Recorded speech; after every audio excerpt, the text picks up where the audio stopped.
Hello, and welcome to another episode of FoosFit Practice, right? So today we're just going to talk about the manual mode. That's it. Just going to kind of go through a few things about the manual mode and kind of easiest way to set it up for you.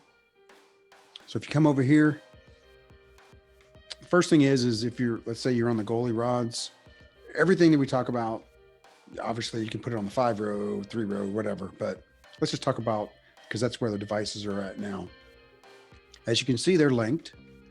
So that way, anything I do, they work together. We know that, right, from other previous videos.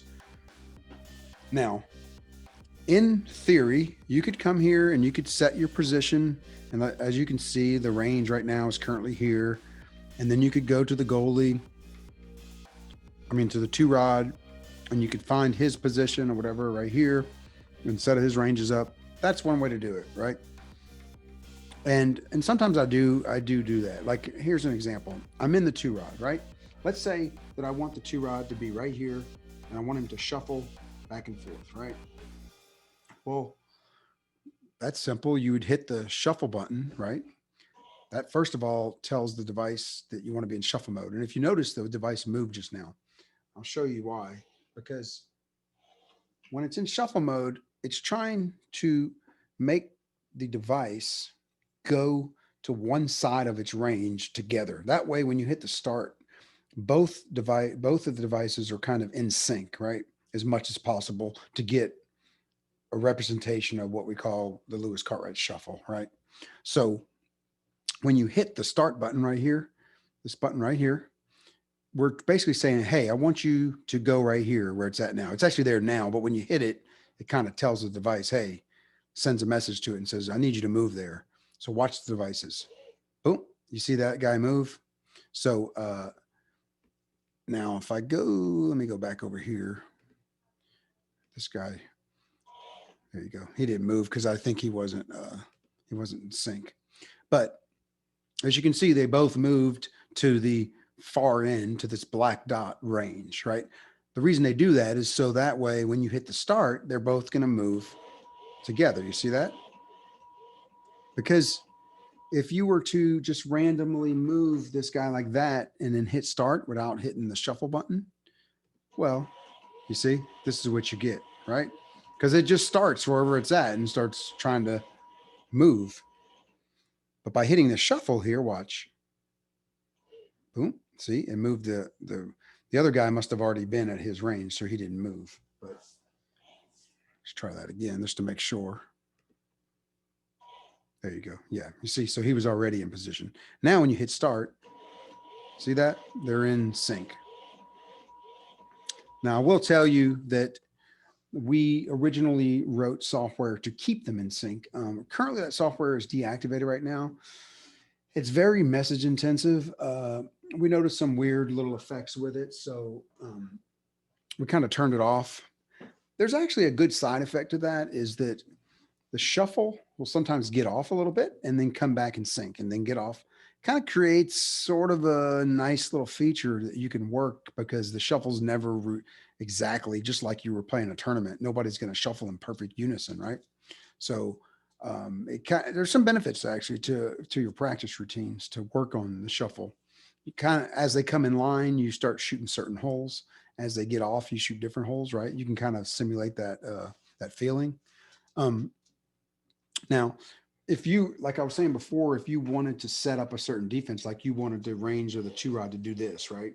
Well, one way I do it is I go, where is it at currently? So if I hit it, whoop, sorry, I'm in the goalie rod. Let's go to the 2 rod here. So I hit it and I go, where's he at? Ah, look, he's pretty much where I want him to be, right? Well, if you wanted him to be maybe here, you would say, well, look at where my current position is here. I need to move it down, apparently, right? So I move it down and then I hit the position. Oh, there you go. See, he's almost exactly where I put him manually. So that says that's where he's at. Well, where is he going to go to? Let's see. Ah, is that where I want it to go? I don't know. Here and here. If that's where you want, then that's where it just depends what you're practicing, right? Am I practicing a super long push side rollover? Am I trying to practice going inside of the guy, whatever it is, right? But, and do I want to maybe decrease the range a little bit so that way it doesn't move quite as far out? See that? So that's all personal preference. But in theory, you could sit here and do this, right? You could set up what you want, and then you can go to the goalie rod and you could set up the same thing, right? You can set your start position and get him where you want him and go, I want him from here to here. Oh no, I want him to be a little wider maybe. So I increase the distance. Now he's here. Let's see how far he goes.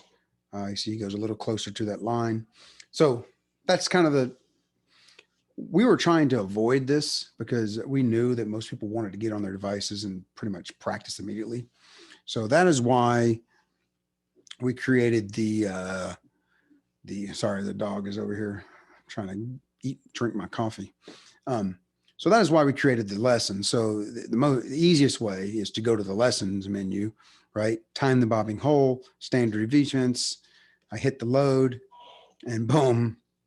And what that is doing basically, in essence, is it's automatically setting your position, your range, your start position. You see, it sets it all, and it does it for both your goalie rod and your two rod. You see that? Everything's set up for you. To me, that's the easiest way to do it, right?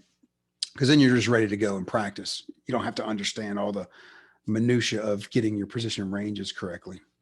And then the cool part, though, is that if you did do that and then you wanted to change your speed or you wanted to increase your range a little bit, then you could go to your options window and you can create remember we talked before, you could create your own. Then you could say, Greg Go or Dennis or whatever, standard defense, custom one, hit save, and now you own that defense, right? So now if you want to pull up your version every day when you come in, instead of going to the lessons window, you would come here and you would scroll through your lists and down to where your lesson is, right? Now, something funny that I find, you would think, man, that's the manual mode, such a simple thing. It's just bobbing, right? Do you know how horrible people are at practicing just on a simple bobbing defense and executing? It's amazing.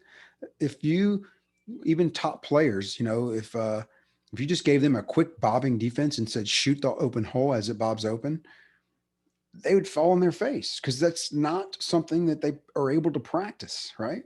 You don't get to practice that because you can't get your son or your daughter to stand there for an hour or two straight and bob them in and say, hey, how good am I at timing a hole, right? Or maybe you can hit a really good push side, but when you try to time the inside hole when it's bobbing, you're not so good, right? Or maybe you time a better pull side than a push or pull, whatever it is.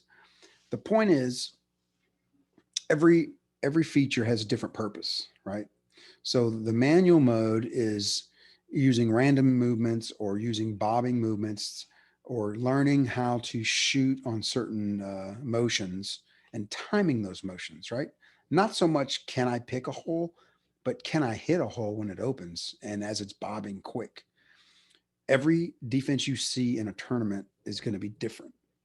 The better you are at hitting all the different variances, meaning bobbing defenses, stopping defenses, opening a hole and closing it defenses, just understanding and knowing how good your shot is will dictate how well you shoot on different defenses. And if you've seen them all and you've practiced them all, then you're going to be exponentially better and you're going to feel better confident wise to hit those holes. So anybody that tells you, oh, practicing on a manual mode is a waste of time, I say you're crazy because just go ahead and put it on there and see what happens. I'll tell you a little secret. When I first started practicing and I put on the shuffle mode, right? I just started shooting on it and I put it kind of slow like that. And I just practiced hitting the push side, hitting the pull side, hitting the middle. And I quickly realized that as long as I've been playing foosball, I really didn't know how to shoot on a shuffle defense, not effectively. I didn't feel comfortable. I didn't, if the defense was moving really super fast, I didn't know what to do. Right. So by just sitting here literally for hours, trying to hit all the different holes and realizing which holes are more practical to hit, which ones are open or not open, which ones do I hit better, which ones do I need to practice on, right? I'll tell you something that it was pretty eye-opening was after I did that little exercise, I went back and I said, let's go back all the way to the early 2000s when Lewis Cartwright was doing the shake for the first time against Federico. And what I noticed was even Tony struggled a little bit to shoot on it. It was a guess. You could tell. You could see they would just set up and not really sure what to do. Um, and then it was funny because a couple years later, you see Federico shooting on Lewis Cartwright, and he had changed his whole methodology of how he was going to shoot on Lewis. Before, he was moving the ball around on his toe all over the table, and he was trying to find a hole. And then he just said, you know what? I'm just going to sit here. And he literally would stop just like this. And while Lewis was shuffling, he would just attack a hole because he realized shooting on the Lewis Cartwright shuffle was more about can I time a hole than can I hit the right hole. And by him sitting dead still, he was able to time that hole better. And then it forced Lewis to quit giving him the shuffle. It was funny because it backfired on Federico because he felt so good about shooting on him. And he shot at such a high percentage when he did that, that Lewis changed his defense in the middle of the match because he had to. And it was a singles match at the Worlds. And Lewis ends up beating him because you could see Federico kind of have a little bit of a like, whoa, whoa, whoa, wait, why did you change your defense? And he went into just a regular standard defense you would see any other player use. And he would switch back and forth from the shuffle to that. And it wasn't that Federico just like quit scoring on him, but it definitely lowered his percentages a little bit, and it gave Lewis a little in to get in the match. And he ended up beating him. And then Lewis went to the finals and played Tony and got his butt kicked. Just giving you a hard time, Lewis. But it was funny because watching Tony shoot on Lewis's defense, I remembered it when I watched it live 20 something years ago or whatever. I thought that Tony just annihilated Lewis on the shake defense, but he didn't. You could see him miss a lot of shots and sort of guess, just kind of just throw it out there. It seemed like he wasn't really confident. He didn't want to look at it too long because he didn't want to get suckered into it. I think over the years, Tony's gotten better at seeing and understanding how to shoot, just like Federico did. So that's just something. So when people talk about the different FoosFit features and the benefits, I say it's how you practice that makes the benefit, right? So put it on manual mode, have a purpose, and work on your holes, right? Thinking about what you're working on. If you're in playback mode doing some kind of pattern recognition, then you're thinking about patterns, right? So you have to apply the mode to whatever you're working on, right? And I think to be effective, you have to rotate. You have to work on all the different lessons and all the different modes, and that is what you're really going to round out your game to be comfortable whenever you see something. Anyway, so that's what I want to talk about is just kind of what the manual mode is and kind of how to set it up, some of the easiest ways to work with it.